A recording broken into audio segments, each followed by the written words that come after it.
আজকে আমি এসেছি দেশের অন্যতম সুন্দর সমুদ্র সৈকত কুয়াকাটায়।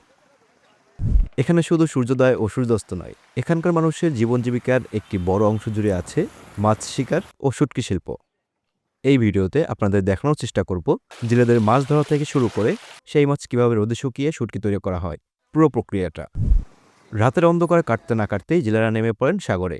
এখানে প্রতিটি ঢেউ এবং প্রতিটি রাত তাদের জন্য নতুন এক চ্যালেঞ্জ। জাল ফেলে তারা অপেক্ষা করেন সাগরের দানের উপর, কারণ আজকে ধরা মাছই আগামী দিনের খাবার, আয় এবং আশার আলো। কয়েক ঘন্টা পর যখন নৌকা ভরে মাছ তীরে নিয়ে আসে, তখনই শুরু হয় আসল ব্যস্ততা। আর নৌকা থেকে তীরে নেমে আসে লইট্টা, ছড়ি, কাচকি, রূপচাঁদা ও ভাটা মাছ। শুটকি তৈরির জন্য সবচেয়ে উপযোগী এই মাছগুলো। শুটকি তৈরির প্রথম ধাপে পরিষ্কার করা হয়। মাছের আঁশ, নাড়িভুড়ি বাদ দিয়ে ধুয়ে নেওয়া হয়। ছোট মাছ অনেক সময় পুরোটাই শুকানো হয়, আর বড় মাছ কেটে বা ফালি করে প্রস্তুত করা হয় রোদে দেওয়ার জন্য। এরপর মাছগুলো নিয়ে যাওয়া হয় উঁচু মাচা বা বাঁশের চাটাইয়ে সাজানো শুকানোর স্থানে।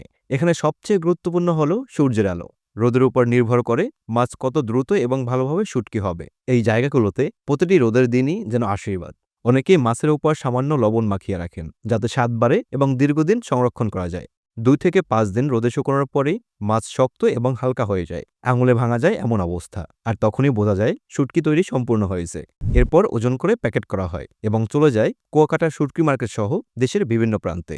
এভাবেই কুয়াকাটার ঢেউ, সূর্যের আলো এবং এখানকার মানুষের কঠোর পরিশ্রমে তৈরি হয় সুস্বাদু শুটকি। তাদের প্রতিটি দিনের সংগ্রাম, পরিশ্রম আর অগাধ সহনশীলতা এই শিল্পটিকে টিকিয়ে রেখেছে প্রজন্মের পর প্রজন্ম।